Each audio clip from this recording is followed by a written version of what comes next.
हाँ friends, SRCT education में आपका स्वागत है। दोस्तों, नई वीडियो लेकर आए हैं, संसार में एक मुद्दे पर है।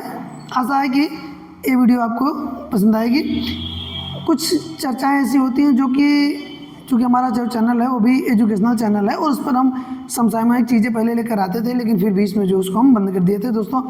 लेकिन आज फिर लेकर आए हैं एक नई वीडियो। देखिए, जो चर्चा का विषय है अभी वो है मदरसा शिक्षा कानून 2004, जिसको लेकर बहुत ज़्यादा हो हल्ला मची थी। तो उसी पर थोड़ी सी चर्चा करनी है, वो छोटी सी वीडियो बनाएंगे। अगर वीडियो पूरी देखिएगा तो आपको चीज़ें जो मैटर्स होंगे उनको हम ज़्यादा पर यहाँ पर हम लेकर आए हुए हैं और ज़्यादा बहस वाली चीज़ें हम यहाँ पर इग्नोर ही किए हैं। क्योंकि यहाँ पर हमारा मकसद केवल और केवल जो सुप्रीम कोर्ट में मुकदमा चला उस पर जो फैसला दिया गया सुप्रीम कोर्ट के द्वारा, उसी पर हम चर्चा करने वाले और क्या पूरा परिप्रेक्ष्य रहा है उसको हम यहाँ पर समझने की कोशिश करेंगे। जैसे कि आप जानते हैं, भारतीय संविधान के अनुसार भारतीय संविधान भारत में रहने वाले सभी अल्पसंख्यकों को उनके शिक्षा, उनके धर्म इत्यादि को मानने का अधिकार देता है। ज़्यादा हम उस पर गहराई में नहीं जाते हैं। तो इसके तहत जो है भारत में भी जो पूरे भारत में मुस्लिम धर्म के लिए जो है मदरसे संचालित होते हैं और उसके लिए यूपी में खास करके जो है मदरसा शिक्षा कानून 2004 बना हुआ था। और इसी की संवैधानिकता को लेकर जो है हाई कोर्ट में जो एक मुकदमा दर्ज हुआ था, उसके आधार पर इलाहाबाद हाई कोर्ट की लखनऊ खंडपीठ ने जो है ये देखिए 22 मार्च को इस पूरे कानून को ही रद्द कर दिया था कि ये जो कानून है मदरसा शिक्षा कानून 2004 है यह असंवैधानिक है और जितने चलने वाले मदरसे थे उनको बंद करते हुए उनके जो बच्चे हैं उनको दूसरे स्कूलों में शिफ्ट, जो रेगुलर स्कूल्स हैं उनमें शिफ्ट किया जाए और उनको गुणवत्तापूर्ण शिक्षा प्रदान की जाए।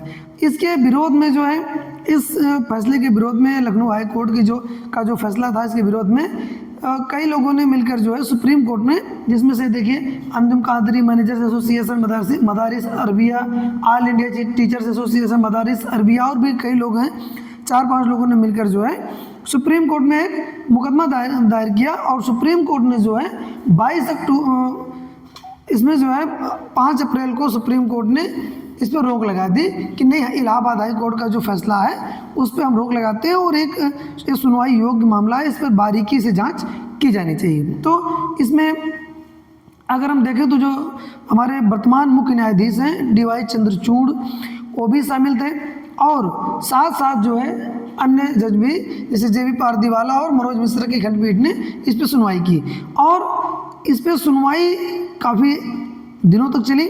और इस पर जो है 22 अक्टूबर को यहाँ पर देखिए फैसला जो है सुप्रीम कोर्ट के द्वारा सुरक्षित रख लिया गया था। इस बात को लेकर सुनवाई पूरी करने के बाद कि क्या यूपी में चलने वाले जो मदरसे हैं वे संविधान के प्रावधानों के तहत सही हैं या नहीं है, चल सकते हैं या नहीं चल सकते।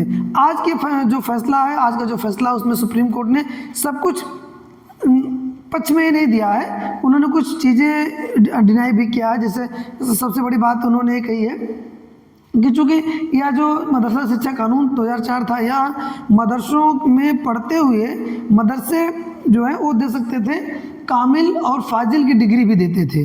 यानी इनको यह प्रावधान दिया गया था कि वहाँ पर पढ़ने वाले बच्चों को एक स्वयं डिग्री प्रदान कर सकते थे, यानी एक बोर्ड के जैसे ही हो गए थे, बोर्ड के तहत थे।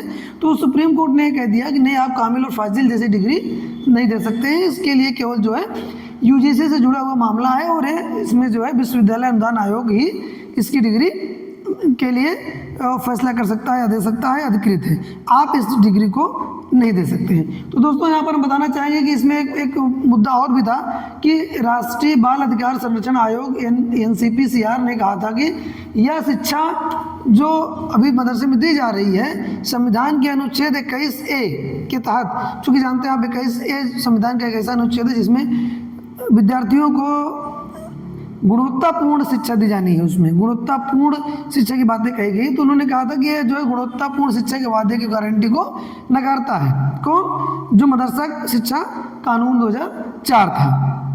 तो इसके तहत जो है ये चीज़ें कही गई और आपको बता दें कि इसमें लगभग 17 लाख विद्यार्थी इनरोल्ड थे और इसी के तहत जो है इन विद्यार्थियों का भविष्य अधर में अटका हुआ था कि अब क्या होने वाला है। तो कुल मिलाकर सुप्रीम कोर्ट ने कहा कि जो धर्मनिरपेक्षता है, एक शब्द उन्होंने आज यूज़ किया जो है धर्मनिरपेक्षता का मतलब कि उन्होंने कहा कि जियो और जीने दो। इसका मतलब ये हुआ कि सुप्रीम कोर्ट के मुख्य न्यायाधीश DY चंद्रचूड़ जी के द्वारा कहा गया कि धर्मनिरपेक्षता का से जो मतलब है हमारा, वो धर्मनिरपेक्षता का जो मतलब यही है कि जियो और जीने दो की बात वहाँ पर कही गई है। तो इस तरीके से उन्होंने धर्मनिरपेक्षता की एक अलग परिभाषा भी आज जो है, एक डिफिनीशन भी उन्होंने दी कि भाई धर्मनिरपेक्षता का मतलब यही हो गया कि हम धर्मनिरपेक्ष हैं, ना हम आप में कोई हम स्वयं जी भी रहे हैं और अगले को भी हम जीने देंगे। तो इसमें जो है कुल मिलाकर बातें यही थी कि मदरसा शिक्षा कानून 2004 जो था उसको सुप्रीम कोर्ट के द्वारा जो हाई कोर्ट के द्वारा रद्द किया गया था, इलाहाबाद हाई कोर्ट के द्वारा, उसे आज फिर से बहाल कर दिया। और बहाल करते समय उन्होंने जो प्रमुख बातें कही वो चीज़ें हम आपके सामने आज रखे हुए हैं। तो दोस्तों आशा है कि ये चीज़ें आपको जरूर जो मेन चीज़ें थी उसमें से जो पॉइंट वाइज थे वो चीज़ें वो हम यहाँ पर निकाल कर ले आए थे आपके लिए, कि ताकि आपको ये चीज़ें समसामयिक चीज़ें जो है पता चल सके हमारे इस YouTube चैनल पर। इसी प्रकार की वीडियोस हम आगे भी लेते आते रहेंगे। आज अगर आप वीडियो अच्छी लगी हो तो लोगों तक शेयर करिएगा, अगर पहली बार विजिटर है तो सब्सक्राइब भी करिएगा। बहुत बहुत धन्यवाद।